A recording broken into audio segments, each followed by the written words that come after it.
कभी कभी दुनिया में ऐसी जगह होती है जहाँ इंसान अचानक गायब हो जाते हैं और पीछे कोई भी साफ निशान नहीं छोड़ते।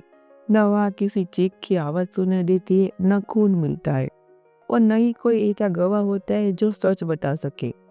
आज की कहानी भी ऐसी एक जगह से जुड़ी हुई है जहाँ 3 जिम्मेदार लोग अपने रोज के काम में लगे हुए थे, लेकिन कुछ ही समय बाद उनका नाम दुनिया के सबसे रहस्यमयी मामलों में शामिल हो गया। यह कहानी हमें एक ऐसी जगह तक ले जाती है जहाँ रात के समय हवाएं तेजी से चिल्लाती हुई महसूस होती है और समुद्र की ऊंची लहरें चट्टानों से टकराकर मानो किसी छुपे हुए राज को दबाए रखने की कोशिश करती है। इसी रहस्यमय माहौल के बीच एक लाइट हाउस खड़ा था और उसी लाइट हाउस के साथ जुड़ा है फ्लेनी नायर्स का सबसे बड़ा और आज तक अनसुलझा रहस्य। समुद्र के बीच स्कॉटलैंड के पास चट्टानों से घिरे हुए छोटे छोटे टापू है। इन टापुओं को कहा जाता है फ्लेनी आयल्स। यह जगह इतनी सुनसान है कि यहाँ सिर्फ हवाओं की आवाज़ सुनाई देती है और नीचे टकराती समुद्री लहरों की गूंज। इन्हीं टापू में से एक टापू पर साल 1900 में एक लाइट हाउस बना हुआ था। इस लाइट हाउस का काम था रात के अंधेरे में जहाज़ों को रास्ता दिखाना।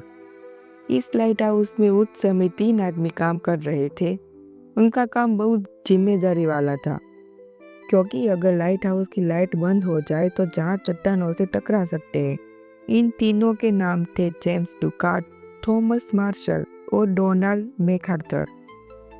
अब एक बहुत ही ज़रूरी बात समझिए। उस जमाने में लाइट हाउस में काम करने वाले लोग हर दिन एक ऑफिशियली डायरी लिखा करते थे। इस डायरी में वे सब लिखते थे कि मौसम कैसा है, समुद्र की हालत क्या है, लाइट सही से जल रही या नहीं और कोई अनयूजुअल चीज़ दिखाई दी या नहीं। यह डायरी इसीलिए लिखी जाती ताकि बाद में गवर्नमेंट और लाइट हाउस डिपार्टमेंट जान सके कि वहाँ सब कुछ ठीक चल रहा है नहीं।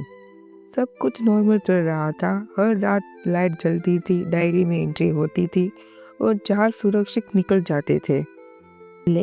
लेकिन 15 दिसंबर 1900 की रात कुछ अजीब हुआ। पास से गुजर रहे जहाजों ने देखा कि फ्लेनी नायर्स का लाइट हाउस उस रात अंधेरे में डूबा हुआ था। लाइट बंद थी। यह बहुत खतरनाक संकेत था। मौसम खराब था, तेज हवाएं चल रही थी, इसीलिए कोई भी तुरंत उस टापू तक नहीं पहुंच सका।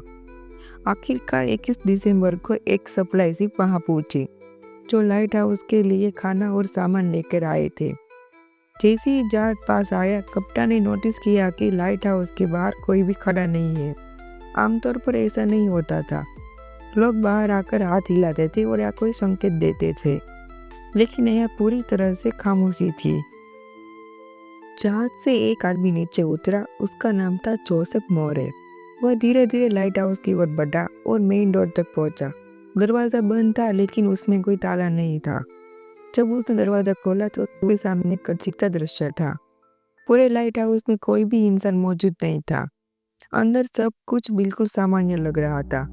खाना बनाया गया था, प्लेटें टेबल पर रखी थी, कुर्सियां अपनी जगह थी, बिस्तर अधूरे थे, जैसे लोग अचानक उठकर कहीं चले गए हो।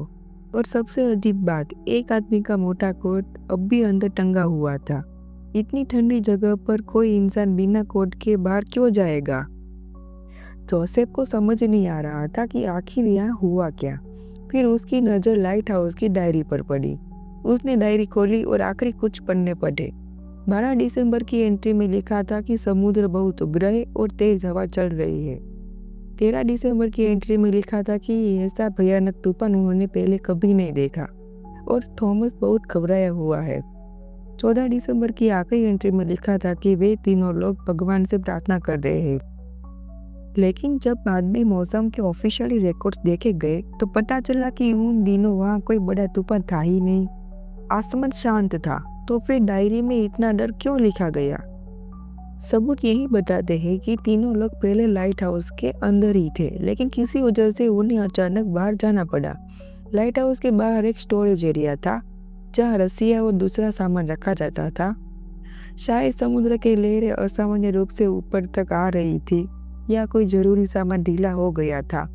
जैसे ही वे बाहर निकले, तेज समुद्र हवा के झोंकों ने भारी लकड़ी के दरवाजे को पीछे से जोर से बंद कर दिया।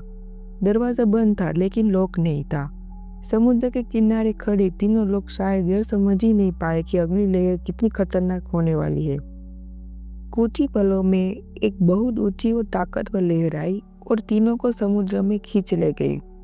एटलांटिक ओशन बहुत गहरा है, यहाँ पानी की धारें बहुत तेज है और नीचे नुकीले चट्टानें हैं। अगर कोई इंसान उसी समुद्र में गिर जाए तो उसकी बॉडी का मिलना लगभग नामुमकिन होता है।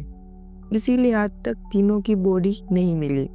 समय बीतता गया लेकिन उस घटना का कोई पक्का जवाब नहीं मिला। डायरी के डरावने शब्द, अंदर टंगा हुआ कोट और 3 लोगों का एक साथ गायब हो जाना, ये सब सवाल आज भी अनआंसर है। फ्लेनी नायस आज भी समुद्र के बीच खड़ा है, खामोश और रहस्यमय। और शायद कुछ रहस्य ऐसे ही होते हैं जिनका जवाब कभी नहीं मिलता। अगर आपको ऐसी सच्ची रहस्यमय कहानियाँ पसंद है तो इस वीडियो को लाइक कीजिए और चैनल को सब्सक्राइब जरूर कीजिए। Thank you.